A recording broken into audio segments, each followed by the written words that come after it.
எந்த அமைப்புக்கும் எந்த இயக்கத்துக்கும் இல்லாத ஒரு 1000 வருஷத்திற்கு மேலாக பாரம்பரியம் உடையவர்கள் உலமாக்கள். இந்த சமுதாயத்திற்கு இமாமத்து செய்து தலைமை ஏற்று தொழ வைப்பது நீங்கள். குழந்தைகளுக்கு அலிப்பாவிலே ஆரம்பித்து ஓதி கொடுத்து மகத்தான பணியை செய்வது உலமாக்கள். பாட அறைகளில் தரிசு ததரீசிலே அமர்ந்து வருங்கால உலமாக்களை உருவாக்குவது நாம் தான். பத்துவாக்களாக மார்க்க சட்டங்களை தெளிவுபடுத்தி மக்களுக்கு தருவது உலமாக்கள். ஒரு நிக்காவுக்கு தலைமையேற்றாக வேண்டும், ஒரு தலாக்கிற்கு நடுவராய் அமர வேண்டும். ஒரு பஞ்சாயத்து என்றால் இணைத்து வைப்பதற்கான சுடுகு பேச்சுவார்த்தையில் நீங்களே முன்னிலைப்படுத்தப்பட வேண்டும். பெயர் வைப்பதாக இருந்தாலும் நீங்கள், ஓதி பார்ப்பதாக இருந்தாலும் நீங்கள், சமூகத்தில் எந்த பிரச்சனையாக இருந்தாலும் தலைமை தாங்குகிற இடத்தில் நீங்கள், பேச்சாளராக உலமாக்கள், எழுத்தாளராக உலமாக்கள், வஃபாத்தானால் ஜனாஸா தொழுது அடக்கம் செய்கிற வரை உலமாக்கள். நான் சொல்ல வருவது உலமாக்கள் பன்முக பங்களிப்பிலே இருப்பவர்கள். எல்லா துறைக்கும் ஒரு வேலை தான். டாக்டர் படித்தவர் அந்த வேலையை மட்டும் செய்வார். இன்ஜினியர் படித்தவர் கட்டடம் மட்டும் தான் கட்டுவார். ஆலிம்சாவாகிவிட்டால் ஒரு வேலை அல்ல, எக்கச்சக்கமான வேலைகளை பார்க்க வேண்டும். சொல்ல போனால் சமுதாயத்தினுடைய பன்முக பங்களிப்பிற்கு சொந்தக்காரர்கள் உலமாக்கள்.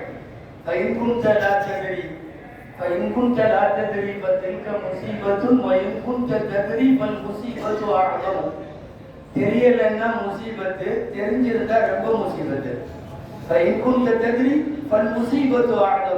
அது போலத்தான் ஒரு டாக்டர் ஆகி 4 வருஷத்தில் 5 வருஷத்தில், ஒரு இன்ஜினியர் ஆகி ஒரு சிவில் இன்ஜினியரிங் 3 வருஷத்தில், அப்படியெல்லாம் படிக்காமல் 7 வருஷம், ஆப்பிளோடு 10 வருஷம், பாசிலோடு 12 வருஷம், முக்தியோடு 13 வருஷம், எவ்வளவுக்கு எவ்வளவு நாலேஜ் அதிகமாகிறதோ அவ்வளவுக்கு அவ்வளவு பொறுப்புகளும் முசீபத்தாக தலையில் விழுகிறார். ஆனால் அன்பிற்குரியவர்களே, இங்கு பேசிய என்னுடைய அன்பு சகோதரர்களான சில ஆளுங்கள் அற்புதமாக உரையாடினார்கள். ஆளுமை திறன், பொருளாதார தன்னிறைவு, சமூக சேவை, இது எல்லாம் இருக்கவே காலத்திற்கு ஏற்ற உம்மத்திற்கான ஹிதுமத்துகளை இந்த உலமாக்கள் ஆட்சியாக வேண்டும். ஆளுமை திறன் குறைவாகவோ கூடுதலாகவோ எப்படி இருந்தாலும், பொருளாதார சமயங்களில் கிடைத்தாலும் கிடைக்காவிட்டாலும் எல்லாவற்றிலும் நான் நின்றாக வேண்டும். நமக்கு முன்னோர்களான உலமா பெருமக்கள் காலத்தில் அந்த பணியை செய்து முடித்தவர்கள் மட்டும்தான் வரலாற்றில் வாழ்கிறார்கள். பெரிய ஆளுமை திறன் சமுதாய அரங்கிலே இல்லாதவர்கள் கூட இன்னமும் பேசப்படுகிறார்கள். நம்ம உஸ்தாதுமார்கள் பேரெல்லாம் சொல்ல வேண்டாம், எத்தனை பேர் எந்த மேடையிலும் நின்றதில்லை, எந்த மேடையிலும் நின்றதில்லை, வைக்க மாட்டாலே அழற்சி. ஆனால் அவர்கள் ஓதை கொடுத்து உருவாக்கியவர்கள் தான் நாம் எல்லாம். அவர்களினுடைய ஆளுமை திறன் என்பது பாட அறைக்குள்ளே இருந்தது. அந்த ஆளுமை திறன் என்னவென்று பார்க்க வேண்டுமானால் இன்று தமிழ்நாட்டினுடைய மேடைகளில் இருக்கக்கூடிய ஆளுமைகளை பார்க்க வேண்டும். இன்றைக்கு தமிழ்நாட்டில் இருக்கிற பத்திரிகைகளில் எழுதுகிற எழுத்தாளர்களை பார்க்க வேண்டும்.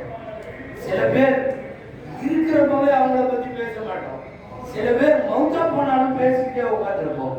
நம்முடைய உஸ்தாதுமார்கள், முன்னாலே காலம் என்ற இந்த உம்மத்திற்கு பணியாற்றிய நம்முடைய அசாத்திராக்கள், உலமா பெருமக்கள் அத்தனை பேரும் போய்விட்ட பிறகும் கூட இன்று வரைக்கும் வாழ்கிறார்கள். காசு பணம் நமக்கு கம்மியாக இருக்கலாம், சமயங்களில் உலக சார்ந்த துறைகளில் கூட நம்முடைய திறமைகள் கம்மியாக இருக்கலாம். ஆனால் அல்லாஹ் அவனே எழுதிவிட்ட ஒரு செய்தி என்ன தெரியுமா?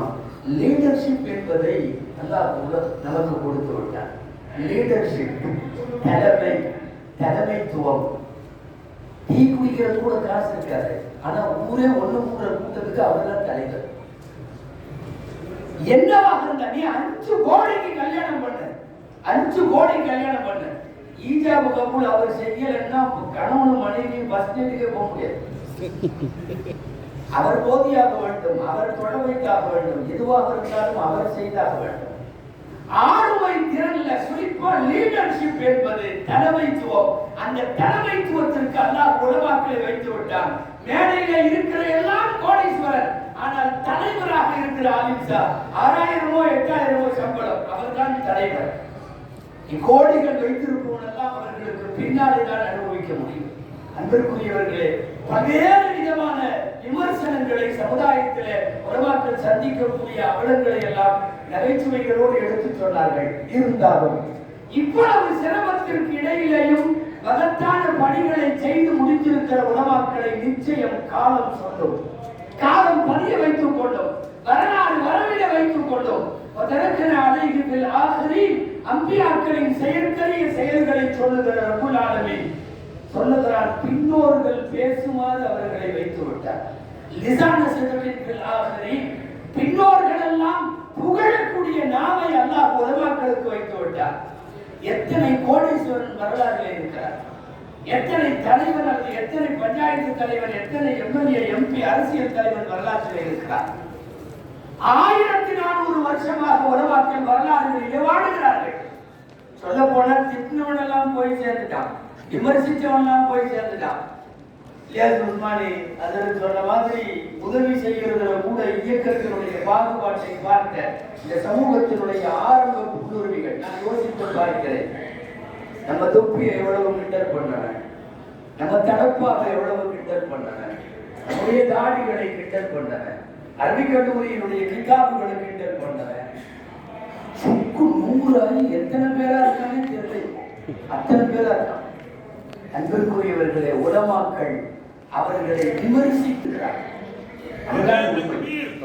காலத்தால் அப்படி கேட்டிருக்கிறோம். இன்னைக்கு அவங்கெல்லாம் என்ன தெரியுமா, அவங்க வேலை இஸ்லாம் மார்க்கத்தை யார் எடுத்து சொல்ல வேண்டும் அப்படி ஒரு படிமுறை நடந்துருக்கு. சொன்னா நாங்கள் எடுத்து சொல்லுவோம், நீங்க சொல்ல கூடாது.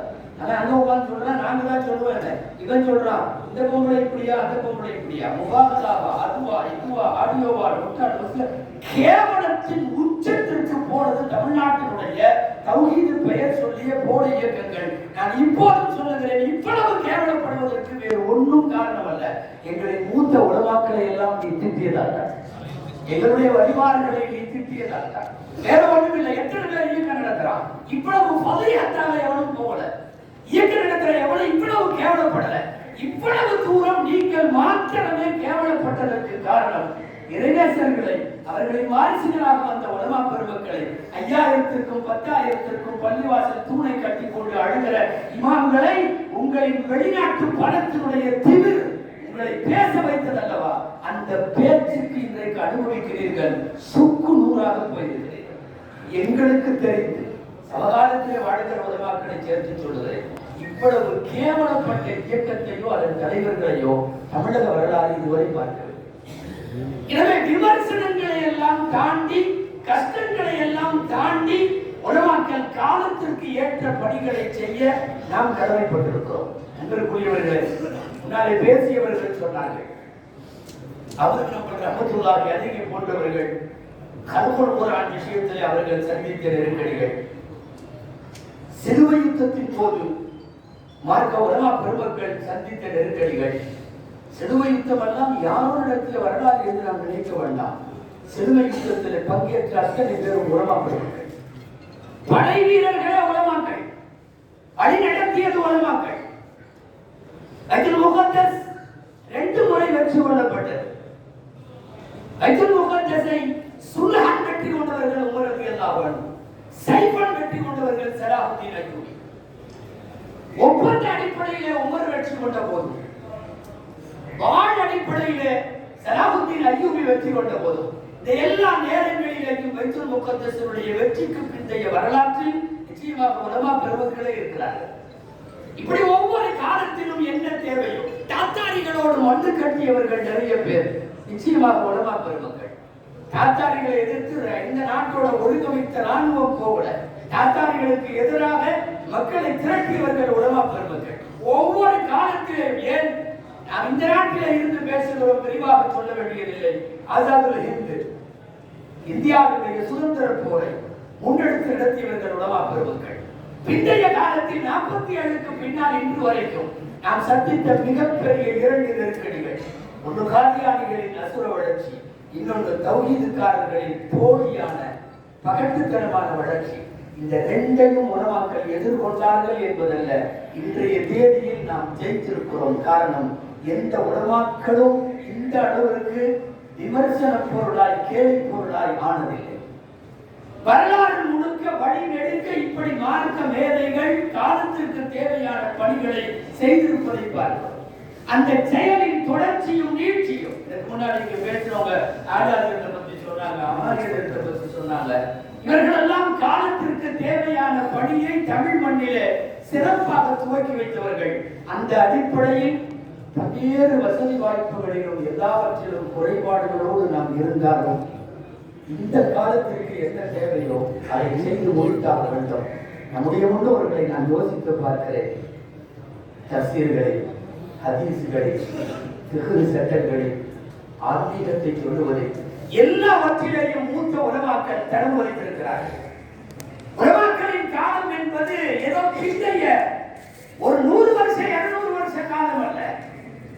சஹாபாக்களின் காலத்திலிருந்து துவங்கிவிட்டது இந்த உலமாக்களினுடைய படலம். எல்லாம் பண்பு போன்றவர்களின் தலைமையிலே இந்த உலகத்திற்கு தஃசீர் ஞானம் கிடைத்தது. எக்கச்சக்கமான முஹத்திஸீன்களினுடைய தலைமையில் இந்த உலகத்திற்கு நபிமொழி ஞானம் கிடைத்தது. ஃபுகாஹாக்களின் மூலம், முஹம்மது ரஹ்மத்துல்லாஹி போன்றவர்களின் மூலம் ஆன்மீகம் கிடைத்தது. இதையெல்லாம் பாரம்பரியமாக செய்தவர்கள் உலமாக்கள்.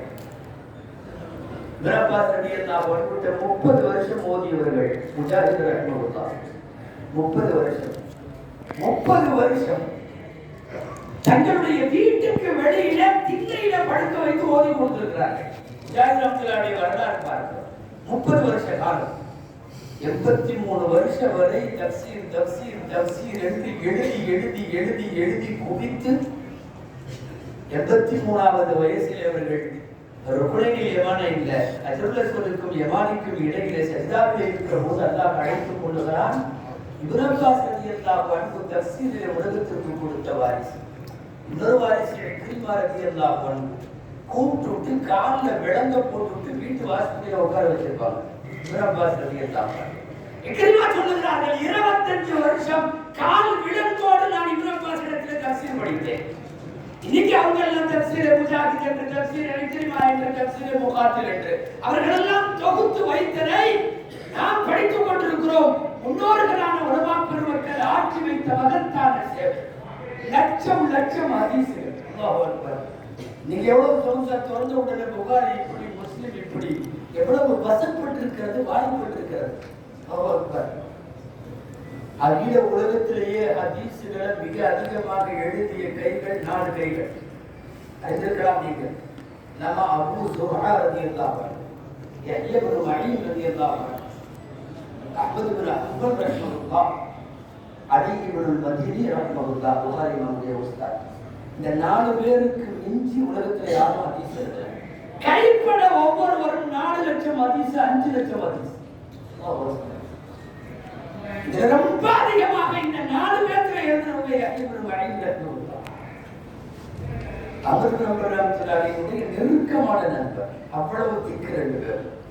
பகதாதில் இருந்து ஹஜ்ஜுக்கு கிளம்பி மதீனாவில் இருந்து குடித்து புத்தாடை உடுத்தி ரவுலாவுக்கு சென்று சலாம் சொல்லுவதற்கு கிளம்புகிற இப்னு மஈன் வஃபாத்தாகிறார்.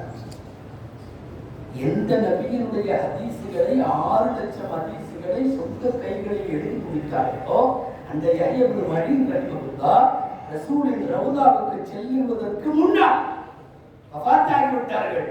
ஒட்டுமொத்த மதீனாவுக்கும் செய்தி சொல்லப்பட்டது, யஹ்யா இப்னு மஈன் வஃபாத்தாகிவிட்டார்கள் மதீனாவில்.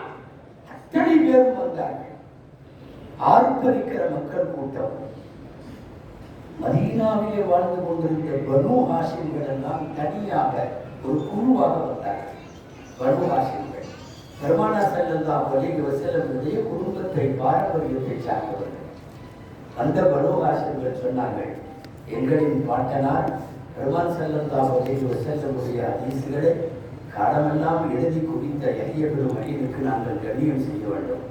எனவே அவர்களை குளிப்பாட்டுவதற்கு ரசூலுல்லாஹை குளிப்பாட்டிய படகையை யாருக்கும் தராமல் நாங்கள் வைத்திருக்கிறோம். அந்த படகையை நாங்கள் எடுத்து வருவோம். ரசூலுல்லாஹ்வுக்கு குளிப்பாட்டி விட்டு அலி ரலியல்லாஹு அன்ஹு எடுத்து வைத்த அந்த படகை மீண்டும் வெளியில வருகிறது. யாருக்காக? யஹ்யா இப்னு மஈன் ரலியல்லாஹு அன்ஹுவுக்காக. அதிலே வைத்து குளிப்பாட்டி பனு ஹாஷிம்கள் சொன்னார்கள், காலம் முழுக்க ஹித்மத்துல் ஹதீஸிலே இருந்த இவருடைய ஜனாசாவை இதே கட்டையில் வைத்து எங்கள் தோள்களில் சுமந்து செல்ல வேண்டும். பனு ஹாஷிம்கள் தோளில எடுத்துக்கொண்டு பெருமானாரை கொண்டு சென்ற அதே பலகையில் போய் யஹ்யா இப்னு மஈன் ரலியல்லாஹு அன்ஹுவை அடக்கம் செய்கிறார்கள் என்று யோசிக்கிற போது நான் சொல்ல வருவது பன்னு தஃசீர், பன்னே ஹதீஸ், ஃபிக்ஹ், ஆன்மீகத்தில், தஸவ்வுஃப், இந்த எல்லாத்திலையும் கலை கண்டு நம்முடைய முன்னோர்கள் மகத்தான சேவைகளை ஒவ்வொரு காலத்திலும் செய்து முடித்து விட்டு போனார்கள். சிறை கம்பிகளுக்கு பின்னாலே இமாமுல் ஆலம் அபூ ஹனீஃபா ரஹ்மத்துல்லாஹ், சிறை கம்பிக்கு பின்னாலே இமாம் மாலிக் ரஹ்மத்துல்லாஹ், சிறை கம்பிகளின் நீண்ட சித்திரவதைகளுக்கு பின்னாலே இமாம் அஹ்மத் பின் ஹம்பல் ரஹ்மத்துல்லாஹ். எத்தனை எத்தனை பேர்! நான் மன்னர் சொல்லுகிறபடி கேட்பேன், கேட்காவிட்டால் என் மனைவி தலாக் என்று சத்திய பிரமாணம் எடுக்க வேண்டும். கூடாது என்று சொன்னவர்கள் இமாமுல் ஆலம் அபூ ஹனீஃபா ரஹ்மத்துல்லாஹ் இந்த மாதிரி சத்திய பிரமாணம் எடுக்க வேண்டாம் என்றார்கள். அன்று மாலையே சிறைக்கு போனார். சிறையில் இருந்து கொண்டு சிறை சுவர்களில் கரிக்கட்டையில எழுதி அங்கிருப்பவர்களுக்கு பாடம் நடத்தினார். இமாம் ஷாஃபி ரஹ்மத்துல்லாஹ் 52 வயசு, 54 வயசு, இந்த உலகமே திரும்பி பார்க்கிற ஞானத்துக்கு சொந்தக்காரர்கள் அல்லவா. ரபீ இப்னு சுலைமான் ரஹ்மத்துல்லாஹ் அவர்கள் கனவு கண்டுட்டு பதறி போய் காலையில் எழுந்திரிச்சு கனவுக்கு விளக்கம் சொல்ற ஆலிம்சாட்ட போய் ரபீ இப்னு சுலைமான் ரஹ்மத்துல்லாஹ் கேட்கிறார்கள், எனக்கு வித்தியாசமா கனவு, ஆதம் அலைஹிஸ்ஸலாம் மூத்தா போயிட்டாங்க, ஆதம் அலைஹிஸ்ஸலாத்துடைய ஜனாசாவை எல்லாரும் தூக்கி போறாங்க, நானும் ஜனாசா கூட போறேன் அப்படின்னு சொன்னப்போ விளக்கம் கேட்கப்பட்ட அந்த ஆலிம் சொன்னார், நீ சொல்லுவது உண்மையானால் இமாம் ஷாஃபி மூத்தாக இருக்க வேண்டும். ஏனென்றால் ஆதம் என்பது அல்லம் ஆதம் அல்ல அஸ்மாஅ குல்லஹாவிலே இருந்து கல்வியின் அடையாளம். ஆதம் என்பவர் இல்மின் அடையாளம். ஆதமின் ஜனாசா போகிறது என்றால் இந்த உலகத்தில் மிகப்பெரிய பஹருல் இல்மு இறந்து விட்டது என்று பொருள். நீ விசாரித்து பார், அந்த ஊர்ல இருந்து யாராவது வர்றவங்கள்ட்ட இமாம் ஷாஃபி மௌத்தா, சரியாக அன்றைய மாதம் இமாம் ஷாஃபி ரஹ்மத்துல்லாஹி வஃபாத்தாக இருக்கிறார்கள். இரவு வஃபாத்து தான் அவர்களுக்கு கனவில் அதிகாலையிலே தெரிவித்திருக்கிறார்கள். நாம் மாலிக் ரஹ்மத்துல்லாஹி அலைஹி 60 வருஷ காலம் தக்வாக இருந்தவர்கள். நாம் நம்முடைய பாரம்பரியத்தின் பெருமையாக சில வார்த்தைகளை சொல்லுகிறேன். மாலிக் மதீனாவிலே இருக்கிறவரை வேற யாரும் பத்துவா கொடுக்க முடியாது.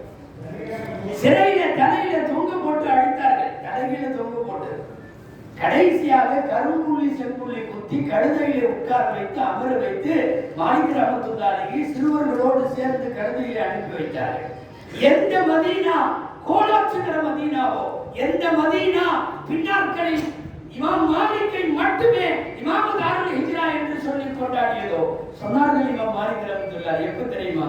கழுதையில் உட்கார்ந்து இருந்த நிலையில் சொன்னார்கள், அவர்கள் யாரிஃப்னி பாடமும் மன மாலிக் இப்னு அனஸ், யாருக்கெல்லாம் முட்டை அடிச்சு அடையாளம் தெரியாதனால யாருக்கெல்லாம் என்னை தெரியலையோ அவங்கெல்லாம் தெரிஞ்சுக்க, நான் தான் மாலிக் இமாம் என்று சொல்லிக்கொண்டே அவர்கள் ஊர்வலம் போனார்கள். முடிந்ததற்கு பிறகு மறுநாள் மீண்டும் ஒரு மசலாவிலே சிறையிலே அடைத்தார்கள். அவது அம்பல் ரஹ்மத்துல்லாஹி அலைஹி சிறை வாழ்க்கையை நான் குறிக்க வேண்டிய அவசியம் இல்லை. லாஸ்டா ஜெயிலிருந்து வந்து சில நாள்ல வஃபாத். நான் அப்படியே சொன்னேன், யஹ்யா இப்னு மஈன் ரஹ்மத்துல்லாஹ் கடைசியா ஜியாரத் செஞ்சது அவங்க தான். வந்து 2 பேரும் பேசாம இருந்தாங்க. கொஞ்ச நாள் நோய் விசாரித்து விட்டு வெளியே போன பிறகு அஹ்மத் பின் ஹம்பல் ரஹ்மத்துல்லாஹி மௌத். வரலாறு சொல்லுகிறது, ஜனாசாவிலே பங்கெடுத்தவர்கள் 8 லட்சம் பேர். 8 லட்சம். உலகம் அப்படி ஒரு ஜனாசாவை பார்த்துருக்குமான்னு தெரியல. எத்தனை சர்வாதிகாரி சேர்த்து போனான், எத்தனை பணக்காரன் கோடீஸ்வரன் போயிருப்பான், எவ்வளவு பேர் தலைவர்கள் போயிருப்பான். 8 லட்சம் பேர். ஜனாசாவினுடைய கடைசி பகுதியில் 60,000 பெண்கள் என்றிருந்தார்கள். ஜனாசாவை கொண்டு போக முடியல. கணிதத்துறையுடைய உஸ்தாத் பேசுவதற்கு அந்த ஜனாசாவை பற்றி பாடத்தில் எல்லாம் சொல்லுவார்கள். எல்லாம் நின்றுட்டு ஜனாசா மட்டும் போச்சான். அப்படியே கையை மாற்றி மாற்றி மாற்றி மாற்றி மக்கள் வெள்ளத்தில் ஜனாசா போகிறது, மனிதர்கள் நடக்க முடியல. அதற்கு சொல்லுவாங்க, பறவைகள் வந்து வந்து மேலே மோதிட்டு மோதிட்டு போச்சான். அந்த சங்கையான இந்த ஜனாசாவினுடைய விஷத்தினுடைய அந்த பெட்டியிலே நான் சொல்ல வருவது, தப்சீரோ, ஹதீஸோ, ஃபிக்ஹோ, தஸவ்வூஃபோ, இன்னைக்கு எதுவெல்லாம் நமது சொத்துக்களோ இந்த சொத்துக்களை எல்லாம் உருவாக்கி இதை வடிவமைத்து கட்டமைத்து அடுத்த தலைமுறைக்கு அற்புதமாய் கொடுத்த பெருமக்கள் நம்முடைய முன்னோர்களான உலகா பெருமக்கள். ஒட்டுமொத்த ஆன்மீகத்தையும் உலகத்திற்கு உருக்கி கருவாய் தர வேண்டும் என்று நீங்கள் முடிவெடுத்தால் ஐயா உலகத்தை உணர்வோம். கண்ணியத்திற்குரிய செவிலியர்கள் சொல்லுவார், 2 பாபாவது ஓதிடணுமா ஐயா உலகத்தை, 2 பாபாவது ஓதணும், குறிப்பு அழியும் ஓதணுமா. ஒரு நேரம் இருந்தது பகதாதும் பஷராவும் கூப்பாவும் என்ன தெரியுமா? ஐயா ஓதலைன்னா அணிஞ்சாவே இல்லை. மல்லம் எக்கரையில் ஐயா பலைசமிடல் ஐயா என்று ஒரு வார்த்தை இருந்தது பகதாது. யார் ஐயா ஓதலையோ அவன் ஐயா லிஸ்ட்லயே இல்லை, அம்மாத்து லிஸ்ட்ல சேர்த்தாங்க. ஒரு நேரம் இருந்தது. உலகத்திற்கு தஸவ்வூஃப் என்றால் என்னவென்று சொல்லிக் கொடுத்த இமாம் கஸாலி அவர்கள் ஒவ்வொரு ஃபன்னிலையும் தடம் பதித்தவர்கள் நம்முடைய மூத்தவர்கள், முன்னோடிகள். அந்த வரிசையிலே தான் சொல்ல போனால் அதன் கொஞ்சம் எச்சத்தை தான் இன்றைக்கு நாம் ஹிதுமத் என்ற பெயரிலே செய்கிறோம். தயவு செஞ்சு நாம செஞ்சுட்டு இருக்கிற சேவையை வேற யாராவது பாராட்டலாம், நம்மளை நாமே பெரிய சேவை செய்யணும்னு நினைக்கவே வேணாம். இந்த வரலாறுகளை எல்லாம் கொஞ்சம் வாசிச்சா 10 பைசாவுக்கு பிரயோஜனம் இல்லை. நாம இன்னைக்கு பண்ணிட்டு இருக்கிற இமாமத்தோ தரிசோ மத்தம். ஆனாலும் அந்த பெருமக்களின் துஆவினால் தொடர்ந்து அவர்கள் வாரிசாக இங்கே நம்மை நிறுத்திவிட்டு போன காரணத்தால் மெஹராபுகளிலும் தரிசுகளிலும் தொடர்ந்து அதை பணிக்க செய்து கொண்டே இருக்கிறோம். கவலையோடு பேசிய இங்கே உரையாற்றிய உலமா பெருமக்கள் எல்லாம் நிச்சயமாக தேவை. ஆளுமை திறன் தேவை, பொருளாதாரம் தேவை, சமூக சேவைகளில் அக்கறை தேவை. இதில் கொஞ்சம் நெஞ்சம் குறைவு இருந்தாலும் அந்த குறைகளை சமுதாயத்திற்காக ஏற்றுக்கொண்டு காசே கம்மியா இருந்தாலும் களத்திலே இறங்கித்தான் ஆக வேண்டும். பெருமான் ஸல்லல்லாஹு அலைஹி வஸல்லம் நமக்கு சொல்லிக் கொடுத்த துஆ. யாரும் டைம் பார்க்காதீங்க, எனக்கு உள்ள டைம் முடியறதுக்கு இன்னொரு 5-6 நிமிஷம் இருக்கு. கரெக்டா டைம்ல முடிச்சிருவேன். ஏன்னா 3 பேர்த்த முடிக்க வச்சுட்டு நான் தாண்டி பேசக்கூடாதுல்ல. லா தஜஅலி துன்யா அக்பர ஹம்மினா வலா மப்லக இல்மினா. குலசா இதுதான். ஒட்டுமொத்த ஆலிமுடைய வாழ்க்கையில் அல்லாஹ்விடத்தில் அவர் வைக்கிற சுருக்கம் இருந்தார். எங்களுடைய பெரிய கவலையாய் துனியாவை ஆக்கிவிடாது. துனியா அக்பர ஹம்மினா, பெருங்கவலையா எங்களுக்கு துனியா ஆகக்கூடாது. நாங்கள் கற்ற கல்வியினுடைய பலனாகவும் எங்களுக்கு துனியா மட்டும் வேண்டாம். என்பதற்குரியவர்களே, உலகத்தை மட்டுமே சார்ந்து இயக்குவதற்கும் சேவையாற்றுவதற்கும் நாம் செய்கிற சேவைகளுக்கும் இடையிலே எக்கச்சக்கமான வித்தியாசம் எல்லாம். எனவே எதிலே பின்தங்கி இருந்தாலும் நாம் இருக்கிற பணிகளை தொடர்ந்து செய்வோம். மதிப்பு இருந்தாலும் அல்லாஹ்வுடைய பார்வையில நிச்சயமா இதுக்கு ஒரு மகத்தான கூலி உண்டு. நீங்க வெளியில போய் வேலை செஞ்சா 25,000 மாசம் சம்பளம் வாங்க முடியும். ஆனா நீங்கள் 10,000க்கு வேலை செய்கிறார்கள் அல்லவா? படைத்தவனை பார்த்து கொண்டுதானே இருக்கிறார். தொடர்ந்து உரத்தி இந்த பணிகளை செய்வோம். என்ன சூழ்நிலைகளை வந்தாலும் வாதியவர்கள் பேசுகிற போது ஆளுங்களின் சேவை மையத்தின் செய்திகளை எல்லாம் சொன்னார். ஒவ்வொரு வாட்ஸ்அப்பிலும் பேஸ்புக்கிலும் வரக்கூடிய உதவி கோரல்களை எல்லாம் நினைக்கிற போது ஒரு பக்கம் மனம் பாரமாகவும், ஒவ்வொரு ஆலயமுமே நாளைக்கு நமக்கும் இப்படித்தான என்று நினைக்கக்கூடிய ஒரு சோக சூழலும் ஏற்படுவதோ உண்மை. ஆனால் அதையும் தாண்டி ரப்பு ஒரு கேவலத்தில் வைக்கவில்லை. நிச்சயமாக அல்லாஹ் கண்ணியம் செய்வார். நான் விரிவாக சொல்லவில்லை. உலகத்திலே போராடாத ஒரு சமூகம், வேலை நிறுத்தம் செய்யாத ஒரு சமூகம், நிம்மதியோடு வாழுகிற ஒரு சமூகம், குறைந்த சம்பளத்திலும் வெள்ளையோடு அற்புதமான வெளித்தோற்றத்தில் வாழுகிற சமூகம் அல்லாஹ் கைவிட மாட்டான். யாருக்கும் பயப்படாமல் உண்மையை மட்டும் உரத்து சொல்லிக் கொண்டே இருப்போம். சஹாபாக்களின் தஅரீஃபிலே வரும். சஹாபாக்கள் என்றால் யார் என்ற வரைவிலக்கணத்திலே வரும். என்று சொல்லிவிட்டு ஆழமான கல்வி புலமை உடையவர்கள் என்று சொல்லிவிட்டு அல்லாஹ் எப்படி முடிப்பார் தெரியுமா? எப்படி அந்த தஅரீஃப் முடியும் தெரியுமா? முதல் தலைமுறையில இருந்து நாம 14 நூற்றாண்டு தாண்டி இருக்கோம். யாரையும் பயப்படாமல் மார்க்க சட்டத்தை உரத்து சொல்லுவார்கள். இதுதான் சஹாபாக்களின் காலத்திலே. கொஞ்சம் மனத்திருந்தா ஜெயிலுக்கு போயிருக்க வேண்டியதில்லை. நாளை மாமரம் ஜெயிலுக்கு போக வேண்டியது வளைய மாட்டோம். நாங்கள் வளையாத செங்கோல்கள். உண்மையை உரத்து சொல்வோம். எவன் வந்து கேட்டா நான் அடிக்கடி சொல்லுவது மதரசாக்கள் நன்றிக்குரியவர்களே, மிகப்பெரிய ஞானி அல்லாமா சர்க்கசிர கொடுப்பார். சர்க்கஸ் பாடம் நடத்திக்கிட்டே இருந்தாங்க. இந்த நாட்டினுடைய அரசன் ஒருத்தன், தேசமான பேர் அவனுக்கு மாக்கான்னு பேர். பேரே அப்படிதான். மாக்கான தூக்கி வச்சானுங்களோ இந்த தமிழ்நாட்டு மாக்கானம் மாக்கான் பேசுகிற சொல்லிட்டு இருந்தார். முதவப்பான ஒரு பெண் இத்தா முடிந்ததற்கு பிறகுதான் கிறிஸ்துவத்தை செய்ய வேண்டும். இத்தா முடிஞ்சதுக்கு பிறகுதான் அதை போய் சொல்லி கேட்கணும், கல்யாணம் பண்ணணும். அதுக்கு இடையில பண்ணக்கூடாதுன்னு பேசிட்டு இருந்தார், சொல்லிட்டு இருக்கிறாங்க. அந்த பாடம் நடந்து சொல்லணும் என்னன்னா, யுத்தத்தில் முதவப்பான பாடம் மகாத்தானவர்களுடைய இத்தா. அந்த பாடத்துல இத்தா முடியாம நிக்காபுக்கு நடத்தக்கூடாதுன்னு சொல்லும் போது அந்த நாட்டில் உள்ள மாக்கான் ஆல்ரெடி அதை பண்ணிட்டார். யாரோ மௌத்தா போன உடனே அடுத்த 2 வாரத்திலேயே பேசி முடிச்சு கட்டிட்டார். இந்த போட்டு கொடுக்கறதுக்குன்னு சில புண்ணியமானது இருப்பாங்க.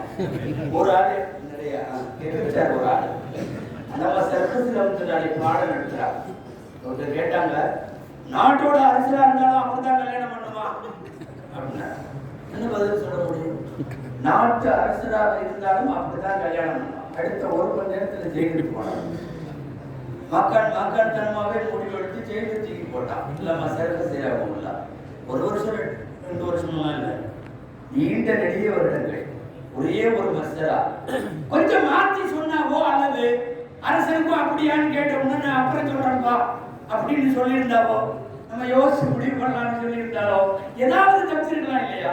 போல்டா சொல்லி தூக்கி உள்ள அங்க உட்கார்ந்து எழுத ஆரம்பிச்ச கிதாபு தான் மபசூத். ஹனஃபி ஃபிக்ஹுடைய என்சைக்ளோபீடியா, தகவல் களஞ்சியம். ஹனஃபி ஃபிக்ஹை ஒட்டுமொத்தமா பார்க்கணும்னா மபசூத்ல பார்க்கலாம். மபசூத்ல ஒவ்வொரு வால்யூமும் முடிகிறப்ப அவர் ஜெயில இருக்கிறத சிக்னலா தெரியப்படுத்திருக்காரு. இன்னைக்கு வரைக்கும் நாம மபசூத்தை எடுத்து பார்த்தோம்னா அவர் ஜெயில இருக்கிறது தெரியும். அந்த ஒவ்வொரு பாகம் கிதாபு சலாத் முடியதில்லை, அங்க எழுதியிருப்பாங்க தம்ம கிதாபு சலாத்தி எழுதிட்டு கதபகு அல் மானிஉ மினஸ் ஸலாத்தி இல இன்திலாகி ஃபி ஸலாத்தி. கிதாபு சலாத் முடிஞ்சிருச்சு. இதை எழுதுறது யாருன்னா தொழுகைக்கு போக முடியாம உள்ள வச்சிருக்கானுங்கல்ல அவர். இப்படி ஒவ்வொன்றுமே தம்ம கிதாபு சலாத்தி கதபகு அல் மானிஉ மினல் இன்திலாகி இல ஜும்மா. தலாக்ல இருந்து இன்திலாக். கிதாபு தலாக் முடிந்தது, எழுதியது ஜும்மாவுக்கு கூட இன்திலாக் ஆகக்கூடாதுன்னு உள்ள வச்சிருக்கானுங்கல்ல. எல்லா பாகத்திலையும் பாருங்க அல்லாவுடைய ஏற்பாடு. நம்ம கடைசி பாகம் மபசூத் முடிகிறப்ப ரிலீஸ் ஆயிட்டான். நம்ம சர்க்கஸ் செய்யலாம என்னமோ அந்த கிதாபை எழுதுறதுக்கு உள்ள கொண்டு வச்ச மாதிரி தெரியுது. அதுக்கு ஒரு மாக்கான செட் பண்ண மாதிரி தெரியுது. ஒரு ஃபிக்ஹானாலும் தஸவ்வுஃபானாலும் நீண்ட நெடுங்காலம் அயகாபூன பில்லாஹி லௌமத லாயிம், யாருக்கும் அஞ்சு சட்டங்களை பேசாமல் பிடிவாதமாக மாற்றத்தை சொல்லுவதில் தங்களினுடைய மகத்தான பங்களிப்பை செய்த ஒரு நீண்ட பாரம்பரியத்தினுடைய 1400 சில்லறைகளினுடைய வழித்தோன்றல்களாக நாம் இருக்கிறோம். இங்கே பேசிய உலமாக்கள் சொன்னது போல் நம்முடைய முத்தாளருக்காக, நம்முடைய அமல்களுக்காக, நம்முடைய இபாதத்துகளுக்காக, நம்முடைய சமூக சேவையின் பங்களிப்புக்காக எந்த துவாவோ யாருடைய வருத்தத்தோ அந்த பெருமக்கள் எல்லாம் எழுதி வைத்தவர்களை சொல்லுவதற்கும் அந்த பெருமைகள் செய்த வேளாண்களிலே நிற்பதற்கும் அவர்கள் நின்ற வெப்பர்களை அலங்கரிப்பதற்கும் அல்லாஹ் நம்மை தேர்வு செய்திருக்கிறார். எல்லா திறமைகளையும் வளர்த்து கொண்டு அதை தொடர்ந்து செய்வோம். ஆளுமை திறனில் எல்லாம் நம்மை மேம்படுத்துவானாக. பொருளாதாரத்தில் யாரிடமும் கையேந்தாத அளவுக்கு அல்லாஹ் நமக்கு தன்னிறைவை தருவானாக. சமூக சேவைகளில் முன்னின்று கடப்பணியாற்றும் நல்வாய்ப்பை எல்லாம் அந்த இறைவன் தந்தொரு புரிவானாக என்று வல்லோன் அல்லாஹ் இருக்கிற துவா செய்து வாய்ப்புக்கு நன்றி கூறி வார்த்தைகளை முடிக்கிறேன். வாஹர் தஅவானா அல்ஹம்துலில்லாஹி ரப்பில் ஆலமீன். அஸ்ஸலாமு அலைக்கும் வரஹ்மத்துல்லாஹி வபரகாத்துஹு.